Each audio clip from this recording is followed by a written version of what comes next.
Okay, then, good morning, maybe good afternoon, perhaps good evening, wherever you might be in this virtual world.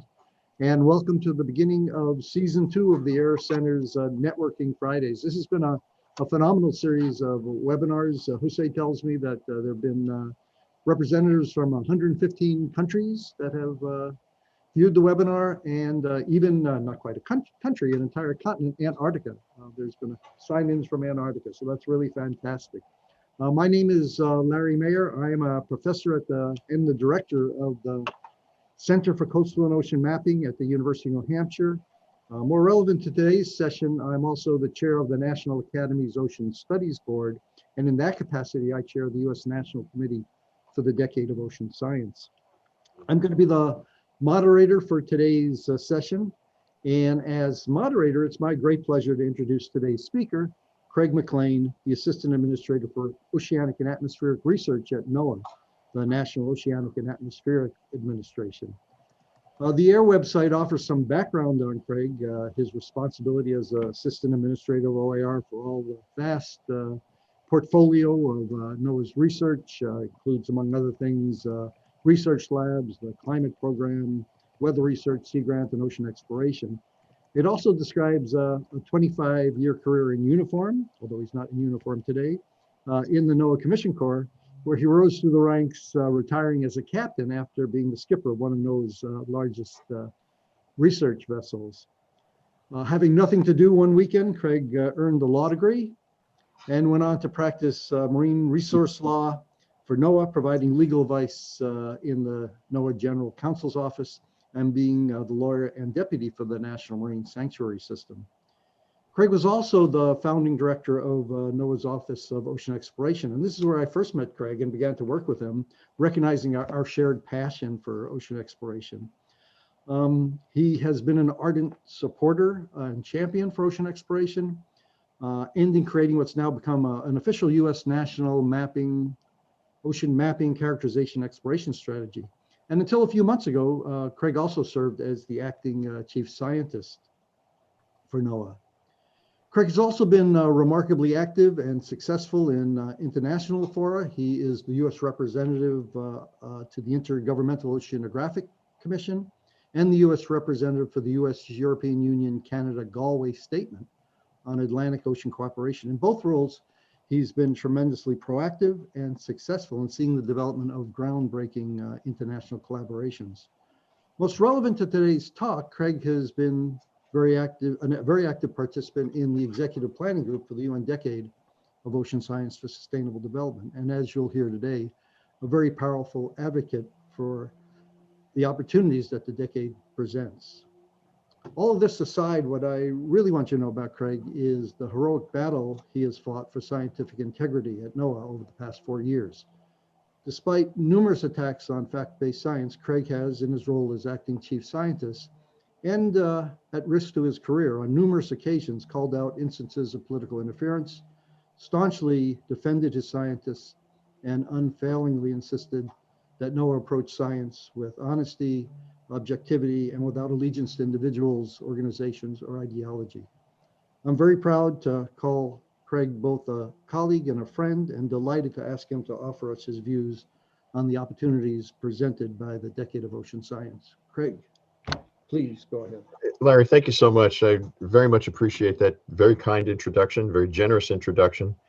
And I'm delighted to be here with you. And I want to thank Jose and the people at the Air Center and the entire team in Portugal who really stand behind the Ocean Decade and who've been very much a part of helping to create it. I also want to recognize my colleague, Luis Pinheiro, Dr. Pinheiro, who is the Portugal representative to the IOC, Intergovernmental Oceanographic Commission, and also the Minister of the Maritime, Ricardo Santos, who is also on our executive planning group. So I express my gratitude to Portugal for certainly the contributions that have been made, but also for creating this opportunity. And I think this is a marvelous opportunity. Jose, congratulations for the outreach that has been achieved through the Air Center in standing up for and supporting the decade. And Jerry Miller is also involved. I want to thank Jerry as well. But Larry, it warms my heart to have you introduce me and to be part of this together.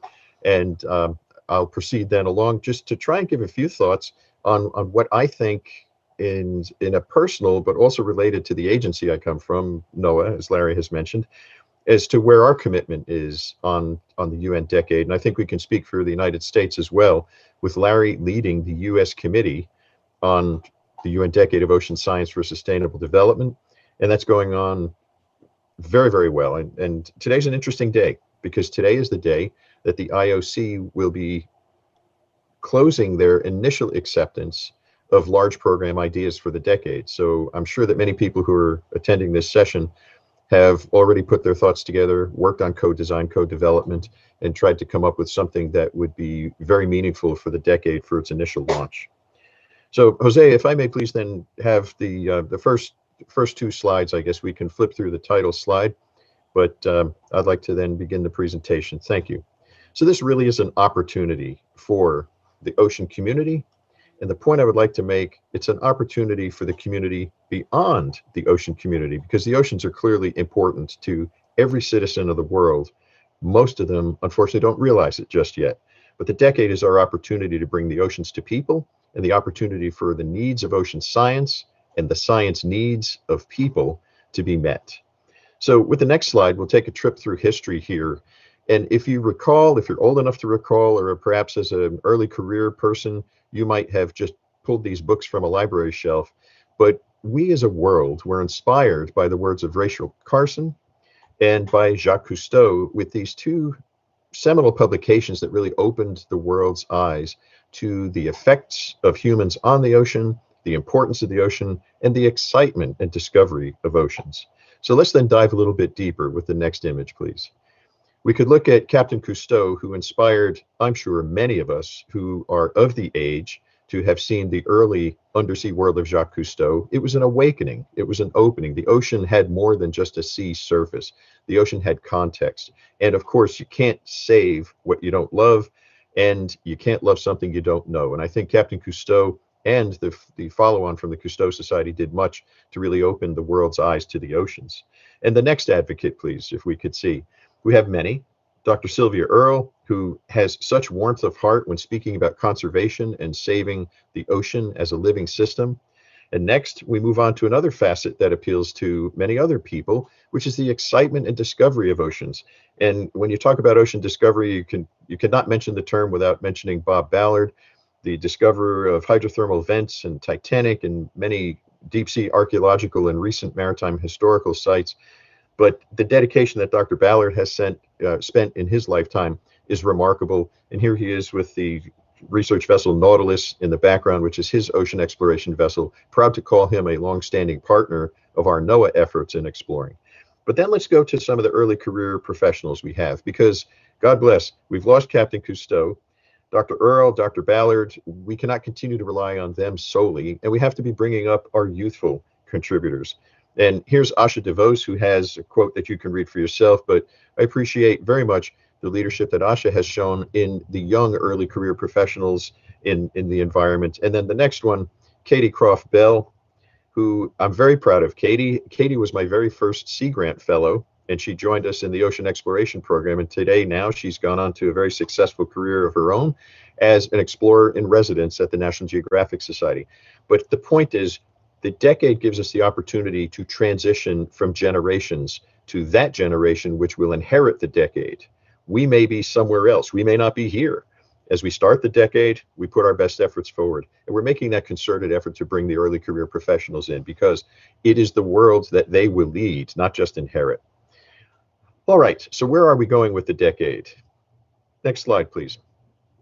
Any of the friends and colleagues that are joining this discussion here this morning, this afternoon, this evening, depending upon your time zone, any of you who have participated in really any international ocean-themed meeting over the past decade have come through with the same subjects appearing, reappearing, and being underscored for their importance. And I list them here as just a summary of several of them. This is not by any means the totality, but each of these subjects you can resonate with, you can understand the importance of. But the big question then is, as we have all of these identified interests, what are we each doing about it? What are we doing about it as nations, as organizations, as laboratories, and as members of society? So this confluence of interest across the international spectrum has really led us to an easy understanding and definition, with the next slide, please, then, of what is the set of challenges we have in the UN decade. So the implementation plan, which I know the Air Center has already hosted and had the briefings from Vladimir Rubinin in the most recent December version, but you had a good view and a good look as to the ocean challenges. I just wanted to point out the synergy of what has been selected by the executive planning group in the IOC of these decade challenges. They are the same ones that have been identified for the past decade itself, of naming the challenge. Let the decade then be the solution. Let us aggregate, develop, and deliver the science that's necessary in order to tackle these problems. And if you look at this list, in some cases, one could argue, you know, we really have enough science to say that this is a problem and we need to do something about it. Maybe we need the science that describes and leads us in what to do about it. And maybe we recognize that some of these solutions are not scientific, they are policy oriented, and we need to change the way that people and nations think about the oceans. So those are among the challenges, but they will be science driven. So with the next slide, please, then, I want to remind you that there's a great diversity of stakeholders. Please, I'm sorry for the confusion, but let your eye adjust here. You have a beautiful picture on the right of Calker Cay Island in Belize, which is a marvelous, beautiful, and bountiful ocean environment. Whether you're a resident of Belize or whether you're a resident on the left of Delhi, India, everyone on planet Earth is an ocean stakeholder. Everyone has a share of the oceans because that investment is what gives you prosperity, life, food, oxygen. We need to convey that message to people. The ocean stakeholders need not live on or near the ocean, even though about half the world's population may be found to do so. We need to be reaching everyone, and everyone is an ocean stakeholder. If we look in the next slide, the concept of the stakeholder recognizing that we have one ocean globally and we share it in common. And the way that we're going to achieve the best productivity from the ocean decade is by looking with true partnership spirit. And partnerships don't always have to have equal levels of contribution. In fact, I think if we're going to be successful in really helping and develop capacity in those nations or economies that are not yet fully or richly developed economically, developed in warmth of heart and spirit and desire, but perhaps not economically, we need to be teaming with developed and lesser developed communities in order to advance the standing and the ability to use science to make wise and informed decisions, and letting the policymakers have the information that they need. So some of the other themes that are represented here are very much part of what we're looking for in the decade: opportunities to develop tomorrow's workforce and bring our youth up with science, technology, engineering, math, educations. Bridging disciplines, being transformational, transdisciplinary, really revolutionizing the way that we approach our science in order to serve society. So far as technology is concerned, I would venture to say, and this is nothing bold, but the technology we're going to have at the end of the decade is going to be very different than what we're starting with today. We have such facets as genetics and eDNA coming along with sensing capability that can be deployed on robotic devices that are going to revolutionize the way that we capture, count, and assess the health of the marine ecosystem. In fact, perhaps I should start a step before that. We don't even have a baseline of the global marine ecosystem, and we need to do that quickly because it's changing quickly as climate change is forcing impacts on our marine environment that are changing faster than any time in the evolution of that very ecosystem, including the time that man has occupied planet Earth. So this is going to be driving us towards a very important component of getting that baseline, but it's new technology that's going to accelerate that and help deliver it. And ultimately, the goal is sustainable economic growth. And for those of you who are familiar with the term blue economy, and where different nations, different communities might be working to enhance the blue economy, which is often undervalued in every nation's assessment, sustainable economic growth and sustainable development is synonymous with an ocean blue economy. So with one ocean in common, we will all share these driving forces and hopefully share in delivering these outcomes through the decade. Next slide, please. If we look at a few of the subjects that we know we need to focus on, I'm borrowing this slide from our good moderator and friend, Larry Mayer, But basically, this is an image that shows us where multi-beam mapping has covered the ocean bottom. And if you're familiar with single beam mapping, it's an artifactual rendition of what is probably down there, but in between sounding lines, there's a lot of interpolation. But here with multi-beam, there's a 100% coverage of the seabed, and the imagery reflects what is on the seabed. That's a starting point. But if you look at this as planet ocean, and we're wanting to understand what is the framework of the living, breathing organism, the ocean, this is basically Gray's Anatomy. Can you imagine being a physician and starting to cut into a patient with only the green areas of absolute knowledge of what's on the seabed, never mind what's in the water column, never mind what's the biology living in these areas, but to try and work on the patient with so limited an understanding? That's an interesting perspective that I ask you to consider. So to map the world ocean, which I know Larry Mayer is very much involved in with the Seabed 2030 project and contributing to the global ocean map, which is hosted by a number of IOC and IHO, International Hydrographic Organization agencies. This is a bold undertaking that's going to be part of the decade, and it's going to take about a decade to do it, but we need to map the world's oceans, plainly, simply.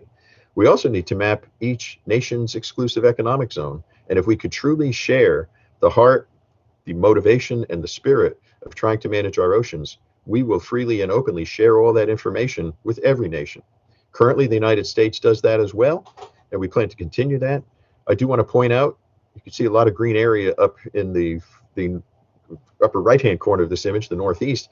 The nation of Ireland, under the leadership of Peter Heffernan and his government, when Peter was the director of the Irish Marine Institute, had taken unto himself the cause of making sure that Ireland's EEZ was fully mapped, and it is. We need to do the same. We're undertaking that project now in the United States. We actually received a presidential memorandum of instruction telling us to do that this past year, and we're off and running, and you can see we have a fair bit of it already done. If we were to show you the western part of the United States in this map, you'd see that much of what we need to do is in the Pacific and in the Alaska regions as well. But we need to map our EEZs. We need to map the world. The decade is the time to do it. Next slide, please. So if that is the Gray's Anatomy, the guide, the pulse and the respiration of the patient is generated by a competent set of ocean observation methodologies, but we need to do more. These small little dots that appear on the map and make you perhaps think that we have rich coverage of the ocean.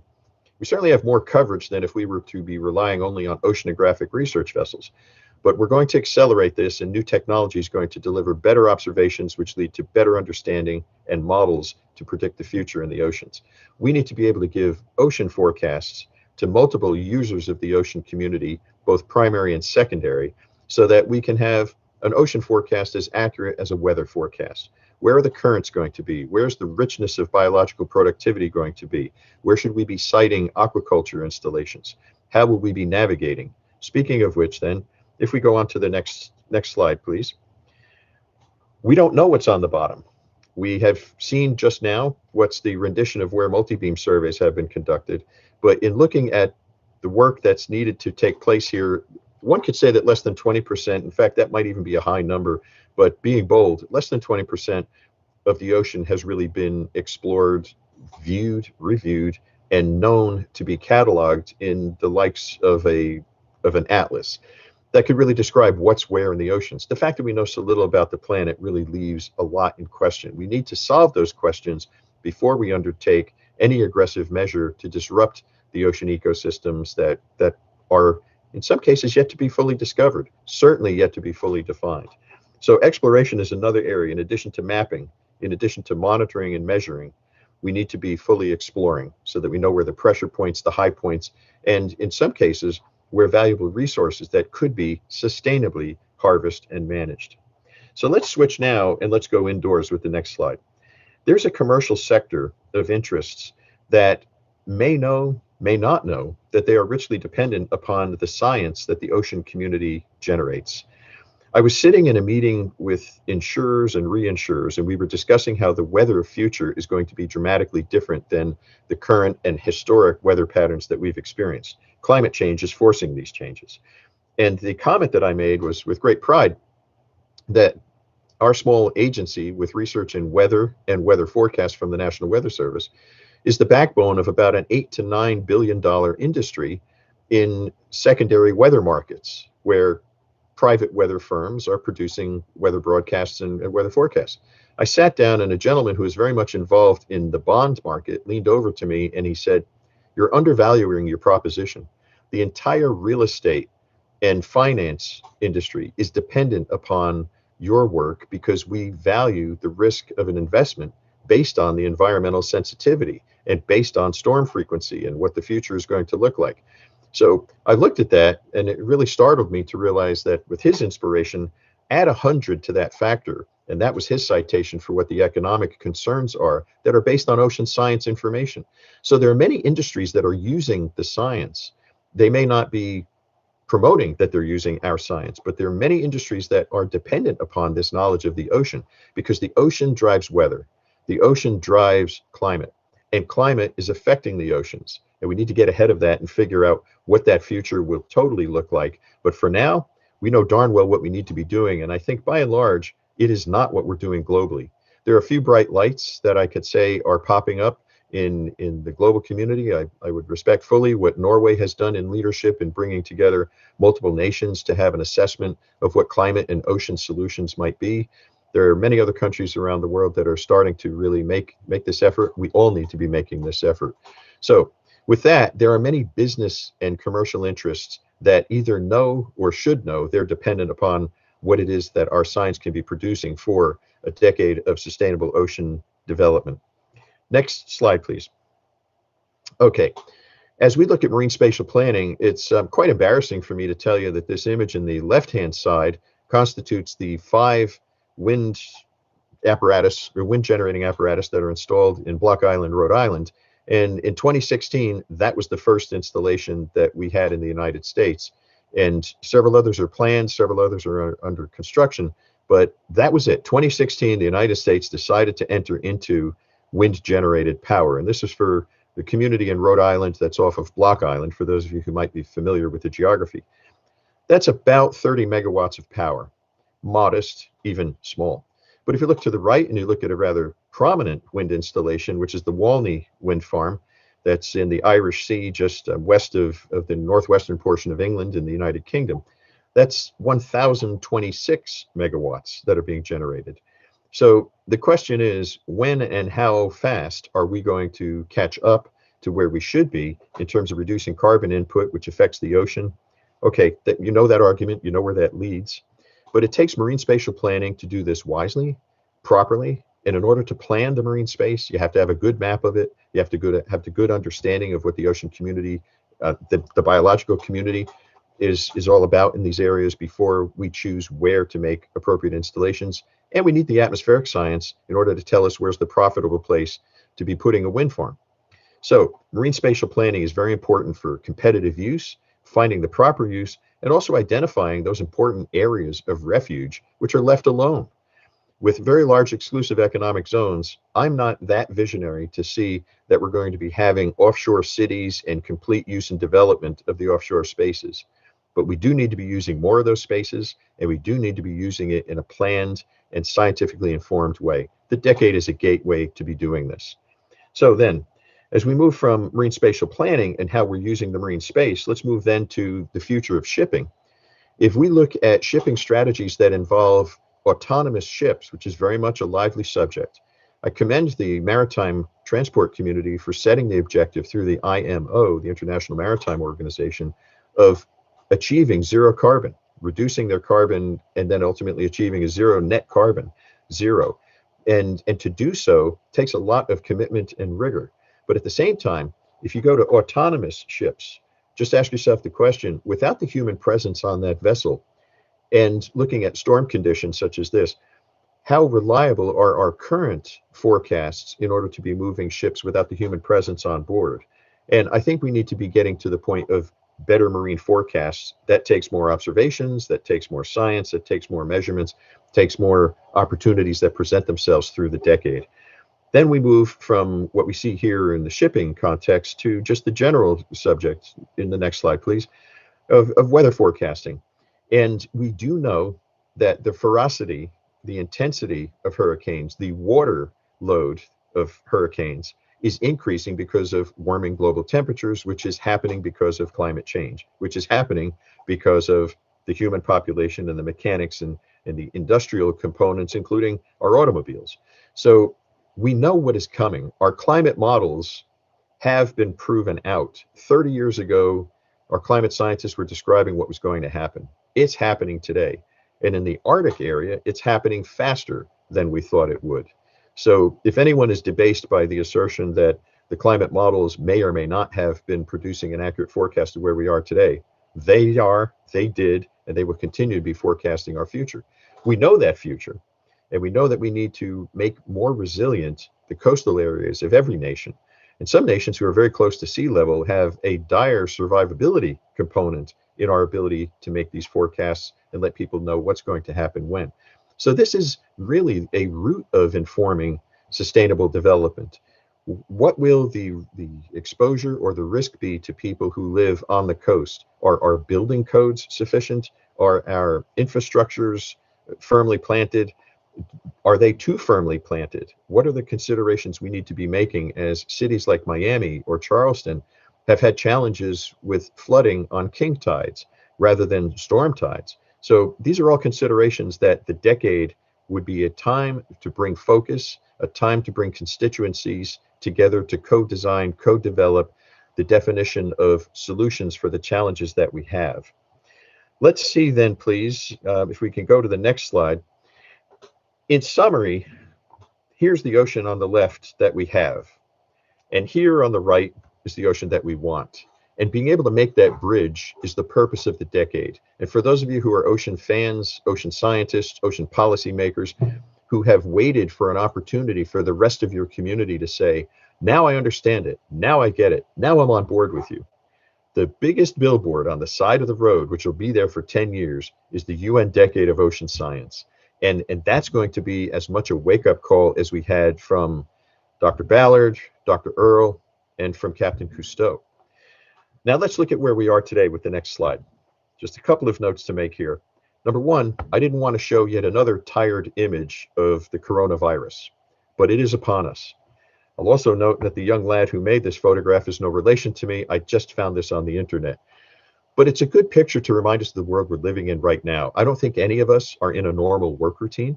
And I think every one of us is contemplating what will that routine be when we return with our inoculation and vaccines, with the ability to beat this disease down. What's the world going to be like then? Please, please don't think it's going to be the same as what we left. We have to transform from a linear and waste product producing society to a circular economy that identifies the byproducts of one step in the economy that has an economically useful component and truly achieve a circular economy rather than a product that just generates waste and there's no use for that waste other than landfills. And what happens on the way to landfill? All too often, many components leach or escape into the ocean. And we know the fate of ocean particles when that happens. So we need to be building back in a better and different way than what we left pre-COVID. So let that be an inspiration that we carry with us through the decade. All right, with the next slide now, let's just look at some partnerships. In the small amount of time, 2.5 years, that we have started to generate the UN Decade of Ocean Science for Sustainable Development, a small team that we have back home, which includes Larry Mayer, it includes Liz Turpak and several other people in our organization back at NOAA in the US, Arthur Patterson and others. We've been able to connect and generate levels of understanding, partnerships, and enthusiasm with this batch of federal agencies, in addition to our own NOAA, to be generating with the partnerships of the commercial sector and of the non-governmental organizations. And here's an inspiration.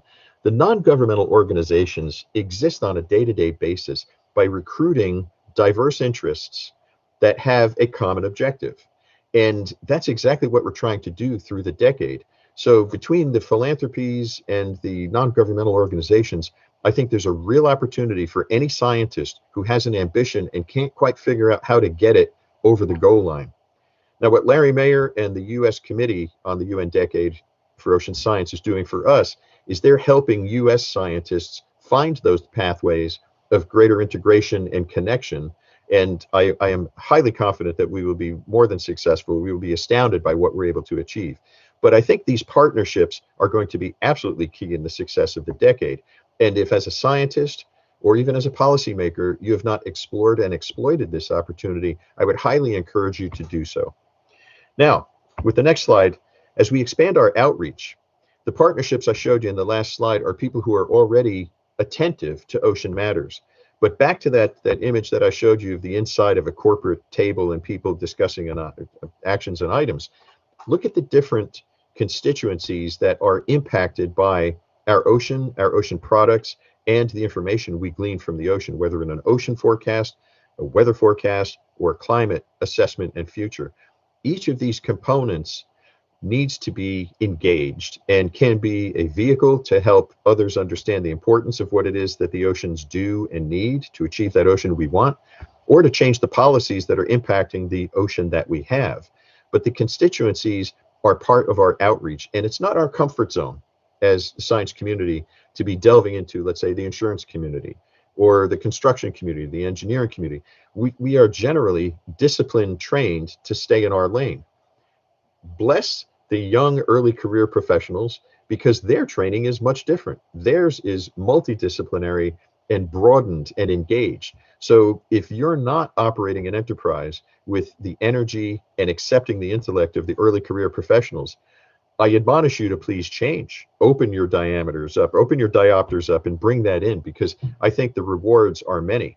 But we need to be engaging and expand our outreach to multiple constituencies in order to make this a success. Then let's move to the next slide. We're almost done.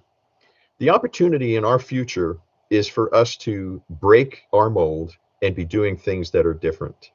We need to be looking at what we need. If you've never had the opportunity before, like mapping the world's ocean or establishing truly fit for purpose ocean observing components in every major ocean basin, including the Arctic, which is woefully underobserved, use the decade as the vehicle. Use the decade as your billboard, your cause, your Cousteau poster, or your Ballard film, or any other leading oceanographer in and around the world that has been successful at this. Use that as your vehicle.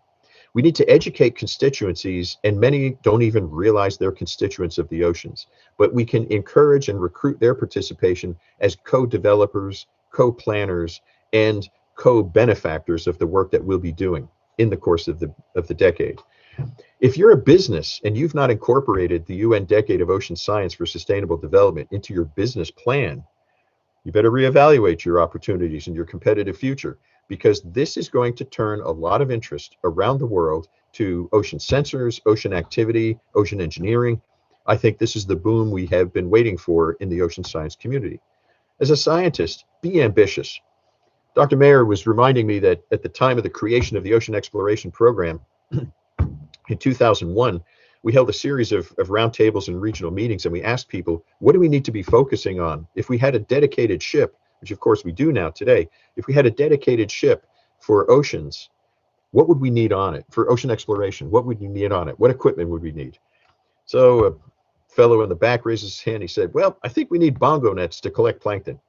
And I'm realizing we have an opportunity for change here. We have an opportunity to revolutionize the way we do business.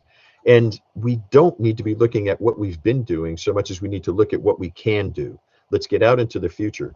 So here we have now today, with eDNA collection capabilities and many devices being developed around the world in order to do so, the ability to collect those plankton forms, but not in a net where net trauma just crushes them into a gelatinous mass, but to be making measurements of the live in situ components. And we're very proud to have identified a new species in the Ocean Exploration Program in NOAA without ever capturing a reference specimen. We did it all on video, and scientific publications have accepted it as the norm. So we need to change the way we're doing our business. Be ambitious.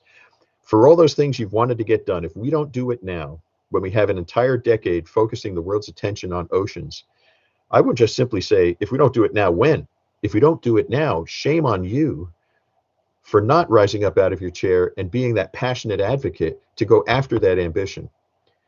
Okay, campaign oceanography.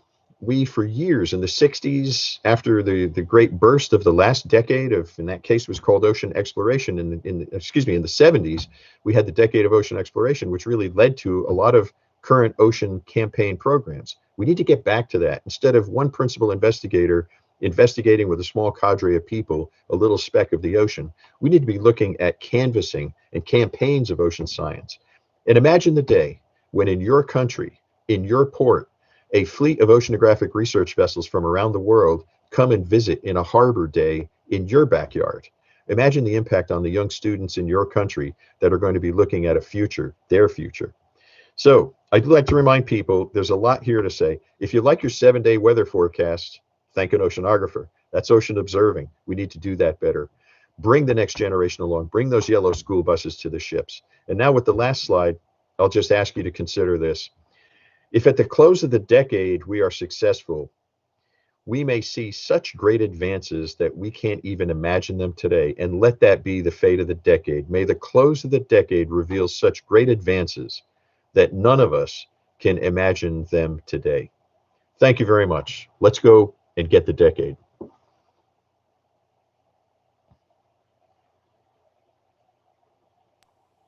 Thank you so much, Craig, for such an informative and actually and very inspiring talk. I think it's really set a tremendous picture for what we have ahead of us. Let me start with an observation. But before I do that, let me encourage the folks out in the audience to enter questions in the Q&A box, and we'll try to get to as many of them as we can. So while you're doing that, let me offer an observation and ask Craig to maybe comment about that.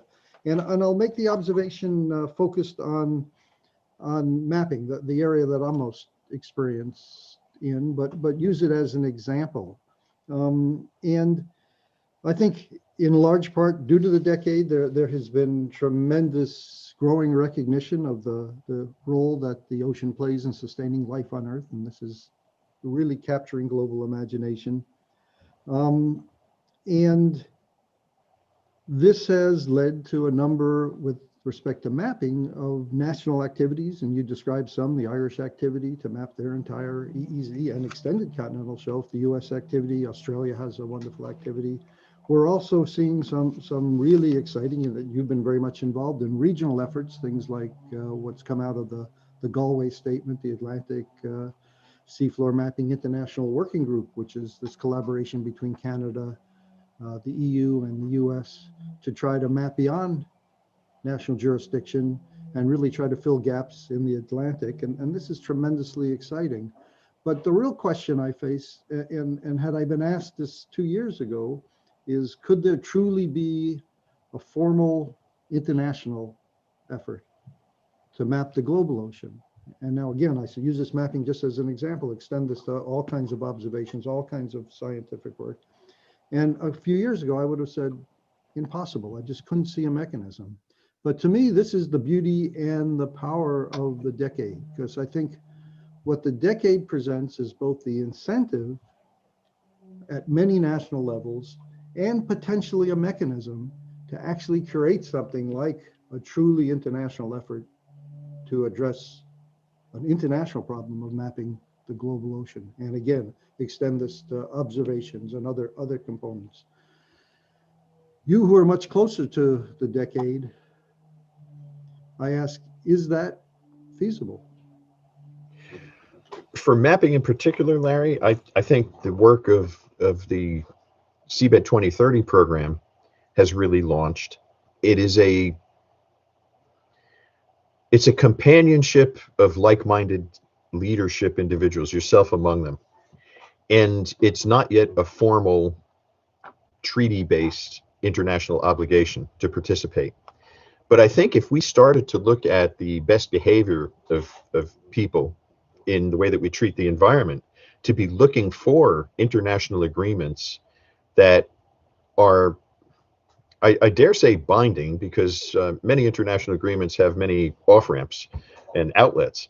But if we were to work on an international compact that committed the unity of, let's say, 6 nations to start undertaking this activity, I'm sure 6 more would join once they realize the benefits that are collectively shared throughout the global community. And it's hard to get something started like that, but it takes a few leaders to step out and just do it. And I think this is the time, Larry, that we could do that. And coming along with it, I know that this is something that you're very interested in. I'd invite you to say a few more words about it. But the ability to make data free, open, and available is very important. The ability to be allowing exclusive economic zone surveys to be part of the publicly available and scientifically available data set is vital. Because if we have voids in that data set that constitute the exclusive economic zones of coastal nations, we don't get the full picture of global circulation. We don't get the full picture of biological distribution. And even more important, if you're greedy and you want to hang on to your marine resources right now, as most nations do, wait a few years. They're moving, they're migrating. Your neighbor towards the pole is going to be seeing your resources that you have today. We're seeing that already in the United States. So yeah, I think this is the time, Larry, and I think it will be both the need, the opportunity, and please let the decade provide the motivation where the mindfulness of ocean science, ocean engineering, ocean studies is upon every legislator and every government in the country.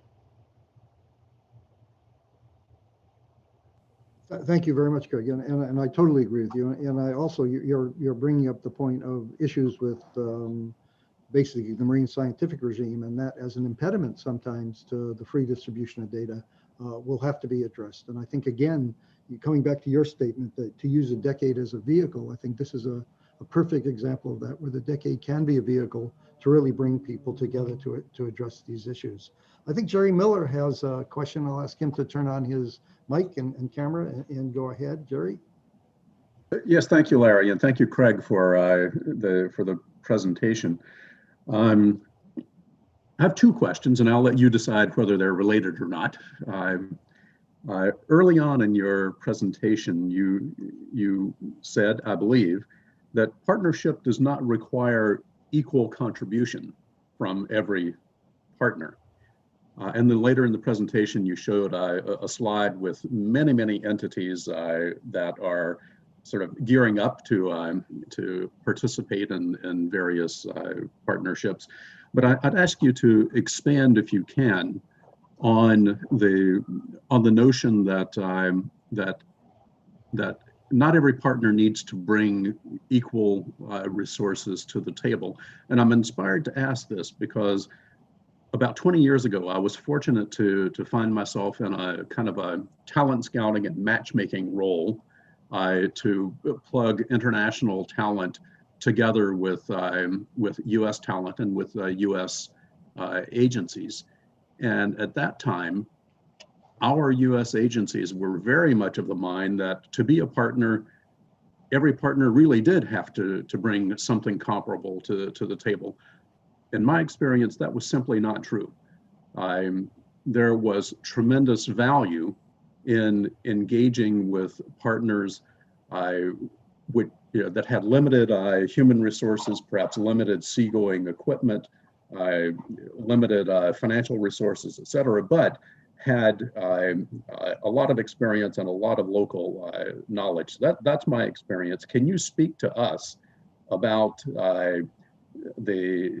what you envision within the decade context, and from your position as head of research at NOAA, about the value of heterogeneous partnerships rather than homogeneous partnerships? Thank you very much, Jerry. That's a really keen observation as to what people's expectations might be when you start to mention partnerships. If I were a businessman and I were to proffer the notion of establishing a partnership where there was unequal contribution and unequal shares, maybe that's acceptable. If it were equal shares, I'd lose my position as a businessman. But in terms of what we're dealing with here, if we don't accept the notion of partnership that can be unequal, we're going to miss huge opportunities. And this is not an investment in order to reap the dividends financially. It's an investment in a global challenge. This is everyone's ocean. This is everyone's world. This is everyone's CO2 at will never achieve capacity development. Partnership can be the willingness to engage, the delivery of ready people or ready assets to help and support, but maybe not at the same level that a more developed nation could be bringing in. So partnership is leveraging.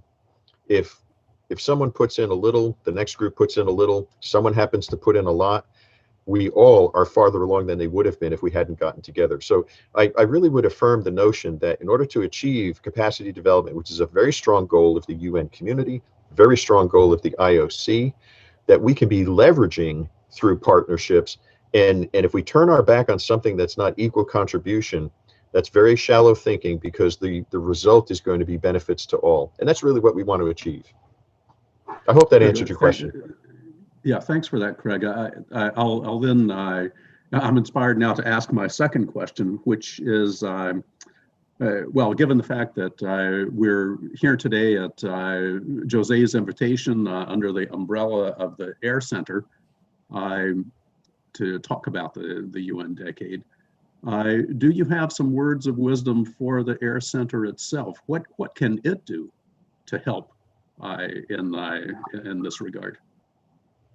Well, I'm not sure that I could ever proffer words of wisdom, but the best ideas I might be able to offer is that I think the Air Center is in a unique position geographically.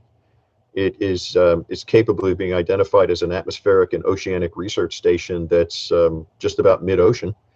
And usually we have to steam long distances to get to mid-ocean. So I think the geography is very beneficial. Okay, we can split hairs. It's a little east of mid, but nonetheless, it's an oceanic community, a very proud oceanic community in the Azores with a very proud maritime history.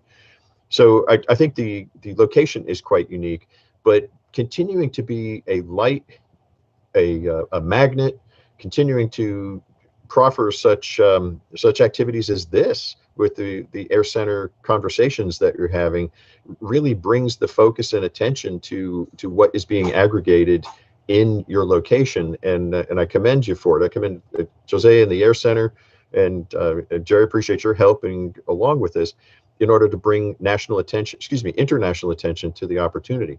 But you have a logistical location that is advantageous for Atlantic science. I think that the All Atlantic Research Forum, which is developing, is a compendium of the Galway North Atlantic Statement, which Larry had introduced us to earlier, but the North Atlantic Research Alliance, and then the Belém Statement, which then added Brazil, South Africa, EU, and brought things together. And I know that both Canada and the US may or may not formally be part of that Belém Statement, but by golly, I know how many ships we send to the South Atlantic. I know how many nations we're working with in the South Atlantic in order to maintain ocean monitoring stations and the like. And France joins us in the South Atlantic with some of the sustained ocean observing capabilities as well. So we're all in it. And for the Air Center to be looking at that All Atlantic Research Forum, I think would be a good path and avenue to pursue, because you are just about mid-Atlantic in the All Atlantic. So I think there's an opportunity there for you as well. But stay as the center of focus and center of engagement. And once again, I would commend my colleagues in the government of Portugal, Minister Santos and Luis Pinheiro and the ocean-minded community, to be continuing to support Portugal's presence because of the uniqueness of your location and a very, very large EEZ. I'll stop there, Larry. I've thrown a lot at you, but happy to follow up as you would like. Yeah, Larry, if I could add just one comment. Craig, it's great that you mentioned activities in the South Atlantic. The Air Center network, of course, includes a number of nations in Africa and South America already. So you know, that's an established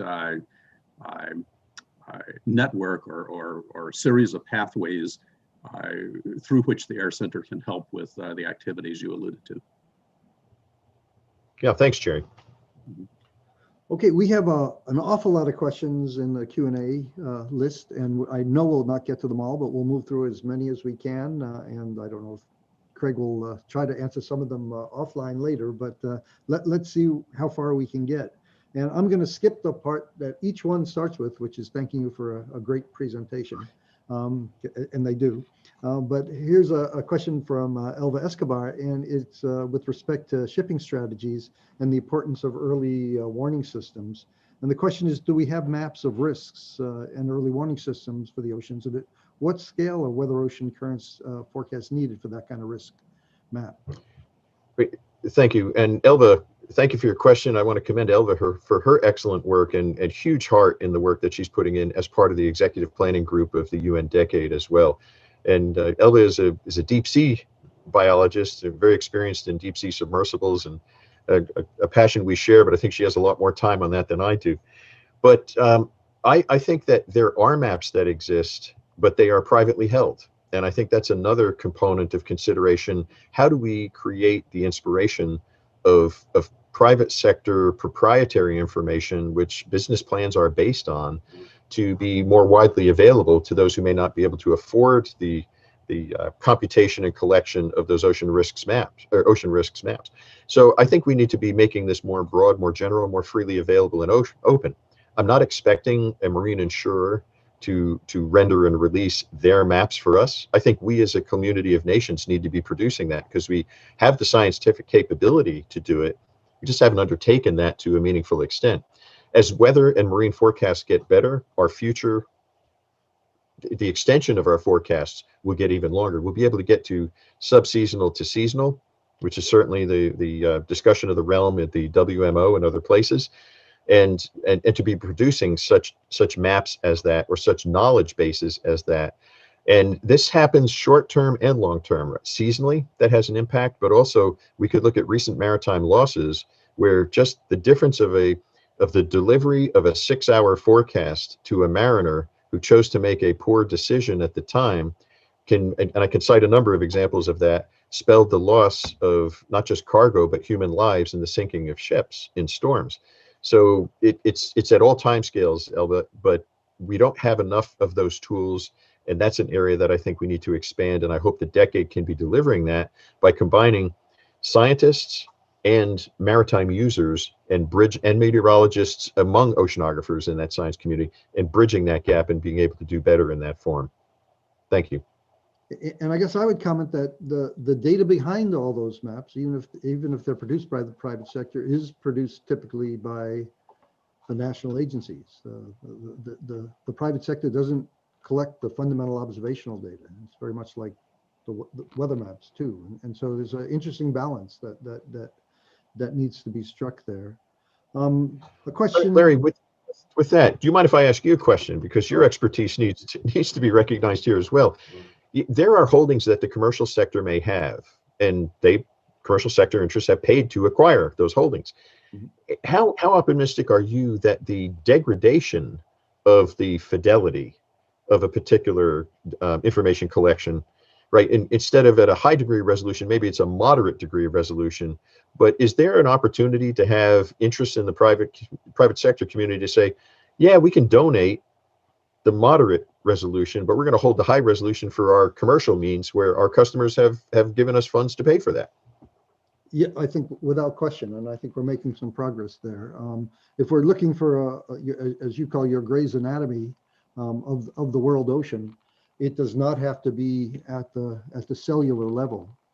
It's the large organs is what we need to see, and where they are. And I think we're convincing a number of the private sector and also some government holders too, who are concerned about defense issues, that releasing data at some level of resolution will not really impact their long-term objectives, and yet make a tremendous contribution to a global objective. And from the global objective part, having anything is better than having nothing. So that certainly is a very active point of discussion with the Seabed 2030 crowd. Good to hear. Very good. Let me go on to another question, and that's how do you draw more students? This is Gary Jenkins, into these exciting areas, especially students from underrepresented minority groups? I think the challenge for underrepresented communities is for a young person to look and say, I see myself in this future, but I also see myself in the present, right? Is there anyone there that looks like me? And I think we have to find and champion the heroes of our community who happen to constitute a characteristic of an underrepresented community. I think that's one. We need to be helping to promote the development and the recruitment by letting people see that, hey, there are people in this community that look like me. I think another area is just to make the purposeful outreach. I know in our agency in NOAA, we have 4 academic centers that are concentrated around minority serving institutes. And we deliberately have inreach to work with those students and those professors at those academic institutions to acquaint the students with the opportunities in these career paths. So we actually have federal programs that are structured to provide scholarships for students that come from such institutions. So I think that's one mechanism that can work. The other is whoever makes that hiring decision has to ask themselves the honest question of, am I committed to a more diverse workforce in providing opportunities? But in terms of the young people, if we just look at age as a defining characteristic, I am absolutely astounded with the thrilling intellect that's coming from these very well-trained young people who, if I go back into the 1960s, look at what people in their 30s were doing. They were the journeyman in their field, and there was no one preceding them in many of these fields. They became the experts. And you can go through a long list of names that would constitute these people. They were doing in their 30s what we today are doing in our 60s. And I keep asking myself, how many young people am I holding back the longer I stay in my job? So maybe you don't need to force yourself into retirement, but could you at least latch on to some young and early career professionals and bring them into your domain and let them share their intellect instead of many of the things that we went through when we were apprentices? That's great. Okay, I'm retiring. Please don't, Larry. Just bring the young. Hey, Larry, you more than anyone that I know have been bringing young people on up and into the profession. You're to be commended for that. So I think we're quickly running out of time, but I'm gonna end with a question here that you have a unique perspective on, and hopefully it'll be a very upbeat answer. And I think we'll end on a good note there. And the question is, how do you think the new U.S. administration will approach the decade of oceans from a climate change perspective, for example, marine spatial planning and sea level rise? Each of those attributes and many more are important components of climate change. And as we approach a transition of government in the United States, many embarrassing episodes have taken place very recently. And I am looking forward to the promise of the administration that understands and accepts climate change, is compelled to act on climate change. And I am delighted to see the transition away from an administration that denied climate change. It's an opportunity for us to be bright, to be new, to see that shining light of many nations, but certainly the United States has enjoyed a very proud position in the ocean science community and the science community at large. And we have an optimistic future, and I hope the rest of the world can join with us in participating in that and celebrating in that. So I'm ready. We have a number of ideas in mind that we're looking forward to share with the new administration. And I certainly see trust in science, which has been missing. I see understanding of climate change and moving to work to mitigate climate change. And I look forward to those conversations with the new team, and that'll be here before we know it. So let's let the decade be that billboard that we don't just see it on the side of the road, but let's stay on that road, continue to honk the horn when you get past that billboard, and share it with other people, because that which we want to achieve is right in front of us if we set our minds and resolve to achieve it. And the UN decade for oceans is the way we're going to get there. So thank you very much.